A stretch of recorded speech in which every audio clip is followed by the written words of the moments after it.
चलो, reaction, types of reaction हमने start करी थी, ठीक है। टाइप्स ऑफ केमिकल रिएक्शन में सबसे फर्स्ट आती है हमारी केमिकल कॉम्बिनेशन रिएक्शन, है ना। इसका एग्जांपल भी हमने डिस्कस किया हुआ है और उसमें अपन बात करते हैं calcium oxide H2O give calcium hydroxide, formula बनेगा CaOH होल ट्वाइस, कैल्शियम के ऊपर +2 चार्ज, OH के ऊपर -1 चार्ज, तो फॉर्मूला बन के आएगा CaOH होल ट्वाइस, इसको बोलते हैं स्लैग्ड लाइन, ठीक है। और ये जो रिएक्शन है ये केमिकल कॉम्बिनेशन रिएक्शन है।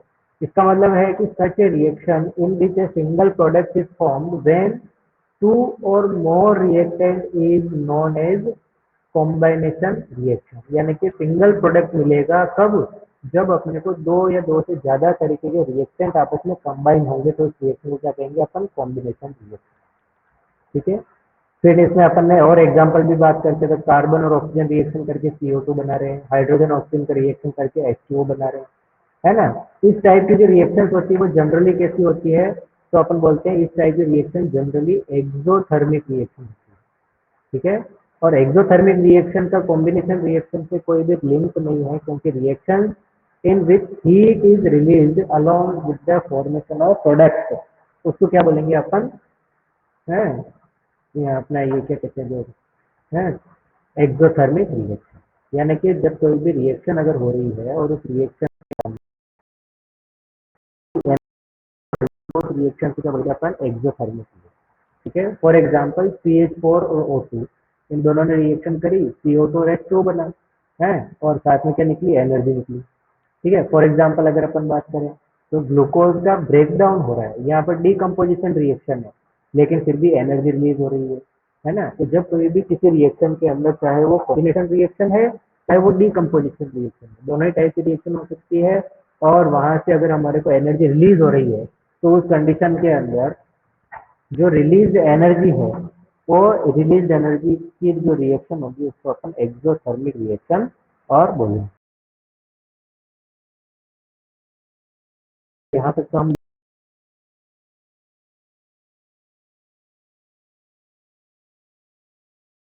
होती है वो, जिसके अंदर क्या करते हैं अपन, एक मेजर प्रोडक्ट को ब्रेक डाउन करते हैं सिंपलर मॉलिक्यूल्स के अंदर, जैसे फेरस सल्फेट, है ना। और फेरस सल्फेट को अपन ने जैसे ही हीट किया और ये फेरिक ऑक्साइड में टूट गया, SO2 में टूट गया और SO3 के अंदर टूट गया, यानी कि अपन ने कॉम्प्लेक्स मॉलिक्यूल को सिंपलर मॉलिक्यूल्स में कन्वर्ट कर दिया। तो इस टाइप की जो रिएक्शन होगी उसको क्या कहेंगे अपन, डीकम्पोजिशन रिएक्शन या डीकॉम्बिनेशन रिएक्शन भी अपन इसको और कह सकते हैं, ठीक है।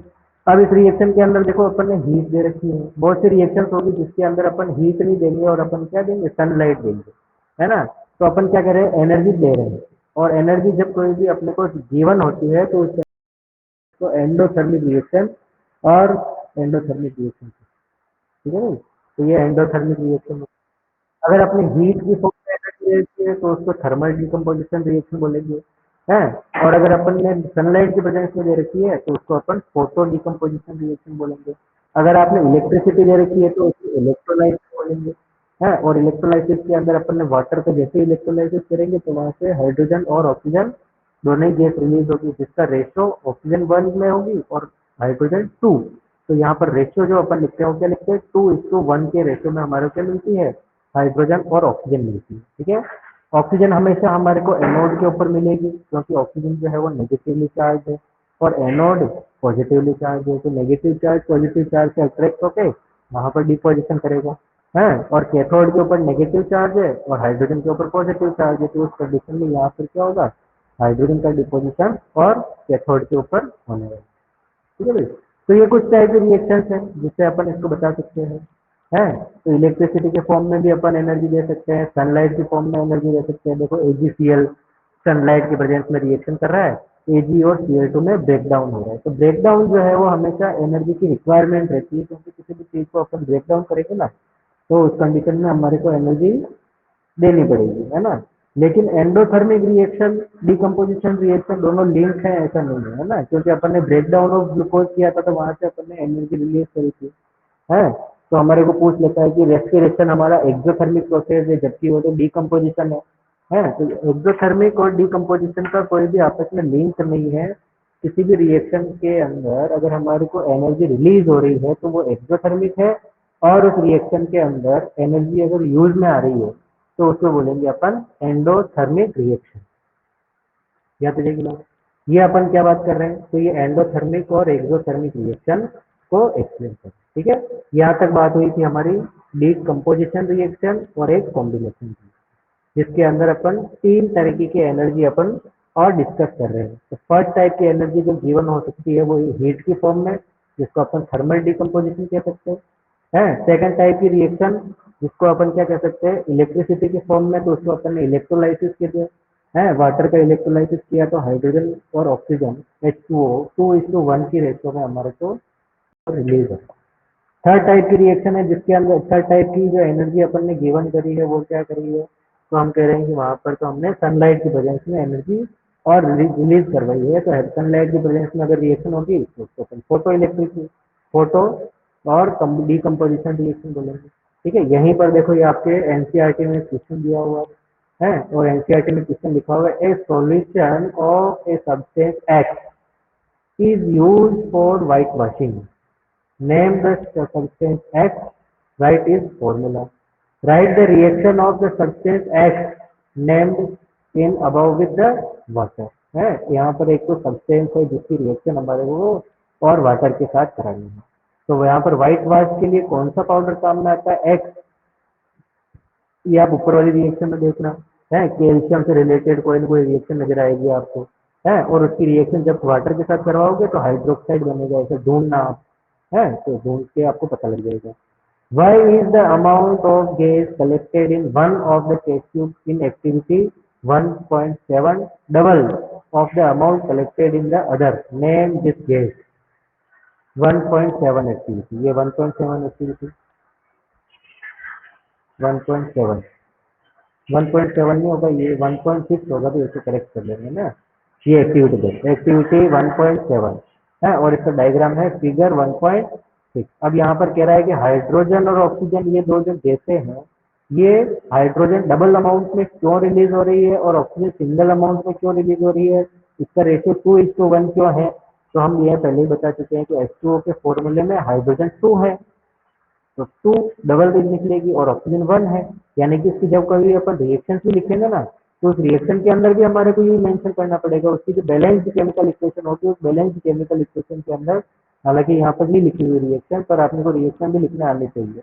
तो H2 + O2 गिव्स H2O, है ना। इस रिएक्शन को जब बैलेंस करोगे तो हाइड्रोजन के जो नंबर ऑफ मोल होंगे वो डबल होंगे, और ऑक्सीजन के जो नंबर ऑफ मोल होंगे वो क्या होंगे, सिंगल होंगे, ठीक है भाई। तो यहाँ से हम ये दोनों क्वेश्चन को सॉल्व कर सकते हैं। अगली रिएक्शन है डिस्प्लेसमेंट रिएक्शन। तो देखो डिस्प्लेसमेंट रिएक्शन वो रिएक्शन होती है जब कोई भी और कोई एलिमेंट दूसरे एलिमेंट के सोल्ट से अपने आप को रिप्लेस कर देता है। रिप्लेस भी बोल सकते हैं, डिस्प्लेस भी बोल सकते हैं। तो उस टाइप की रिएक्शन को क्या बोलते हैं, डिस्प्लेसमेंट रिएक्शन। जैसे ये अपन ने कॉपर सल्फेट ले रखा है ना, इस कॉपर सल्फेट में मैंने आयरन नेल डाली, इस आयरन नेल को क्या किया मैंने, इस कॉपर सल्फेट सॉल्यूशन के अंदर डाली। तो जैसे ही मैं देखता हूँ तो कॉपर सल्फेट के सॉल्यूशन में मैंने आयरन नेल डाली है, तो आयरन तो आ जाएगा कॉपर की जगह और कॉपर निकल जाएगा बाहर। तो अपन ने क्या कह दिया, आयरन कॉपर सल्फेट के साथ रिएक्शन कर रहा है, तो आयरन अगर कॉपर की जगह आएगा तो यहाँ पर फेरस सल्फेट लिखा होगा, देखो FeSO4 लिखा, और यहाँ से क्या निकल जाएगा, Cu बाहर निकल जाएगा, तो ये Cu बाहर निकल जाएगा, है। तो इस तरह की जो रिएक्शन होगी उसको बोलेंगे अपन डिस्प्लेसमेंट रिएक्शन, ठीक है। अब अगर ये फेरस सल्फेट है ना, इस फेरस सल्फेट के अंदर अगर अपन जिंक भी डालेंगे ना, तो जिंक भी क्या करेगा, जिंक तो यहाँ से बैठ जाएगा और आयरन को बाहर कर देगा, है। अगर अपन ने इसकी जगह पर जिंक कॉपर सल्फेट ले ले, देखो अलग अलग तरह के एग्जाम्पल दे रखे हैं, जिंक ले रखा है और कॉपर सल्फेट ले रखा है। तो जिंक क्या करेगा, कॉपर को निकाल देगा बाहर और खुद आकर बैठ जाएगा। तो जिंक यहाँ पर आके बैठा, बताओ जिंक सल्फेट बन गया, और कौन आके बैठ गया, कॉपर आके बैठ गया, है। तो कॉपर तो निकल गया बाहर और जिंक सल्फेट और अंदर आके बैठ गया, है। तो इस तरह की जो रिएक्शन होगी उसको क्या बोलेंगे अपन, डिस्प्लेसमेंट रिएक्शन, है ना। एक एग्जाम्पल और दे रखा है, देखो इस एग्जाम्पल में देखो लेड क्यूप्रिक क्लोराइड या कॉपर क्लोराइड के साथ में रिएक्शन करा तो लेड तो चला जाएगा कॉपर के साथ और कॉपर को निकाल देगा बाहर, तो ये क्या बन गया, लेड क्लोराइड और बन गया कॉपर। ठीक है, तो इस तरीके से अपन ने क्या कर दिया, लेड को कॉपर क्लोराइड से क्या कर दिया, रिप्लेस कर दिया, तो क्या मिल जाएगा हमारे को, लेड क्लोराइड और निकल जाएगी कॉपर निकल जाएगी।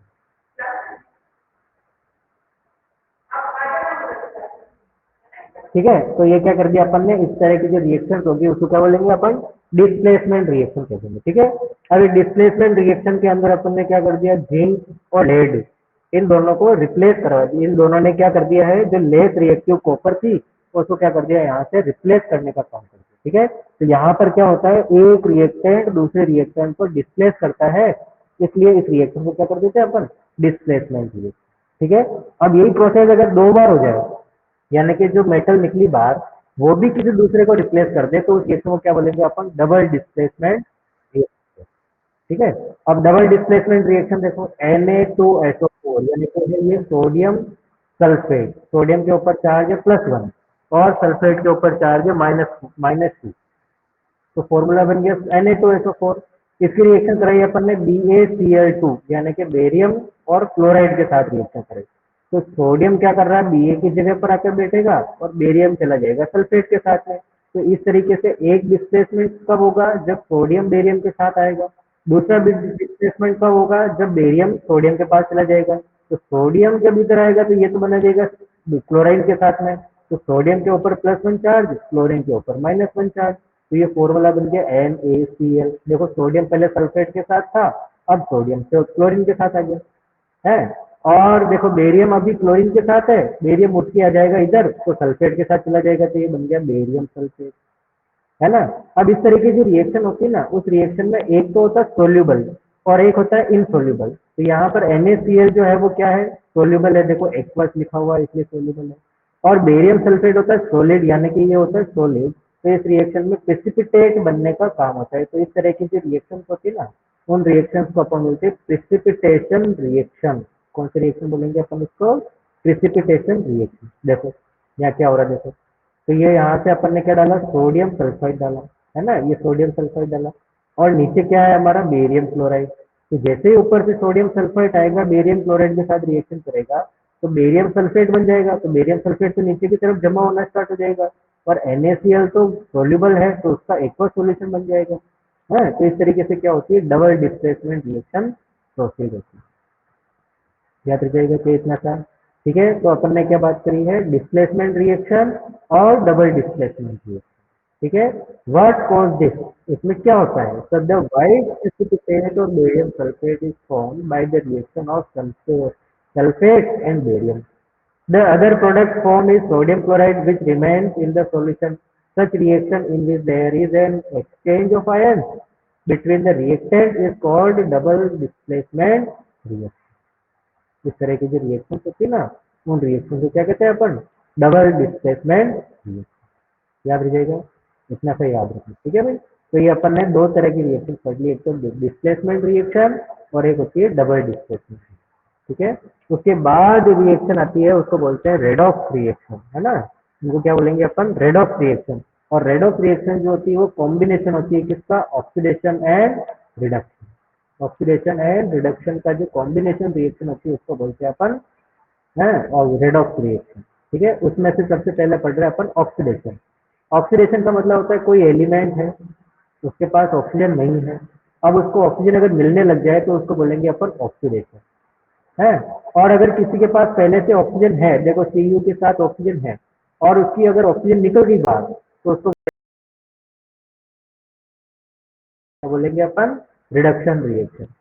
अगर ये दोनों ही काम एक ही के साथ हो जाए तो उसको बोल देंगे रेडॉक्स रिएक्शन। देखो Cu पहले ऑक्सीजन है उसके है उस रिएक्शन के बाद में नहीं है तो इसका क्या हो गया, रिडक्शन। इसके गई है तो इसको बोल दिया अपन ने ऑक्सीडेशन। अब ये दोनों ही कार्यक्रम एक ही रिएक्शन के अंदर हो रहे हैं तो इसको क्या कर दिया अपन ने, redox reaction. Such reactions are called oxidation reaction और रेडॉक्स रिएक्शन।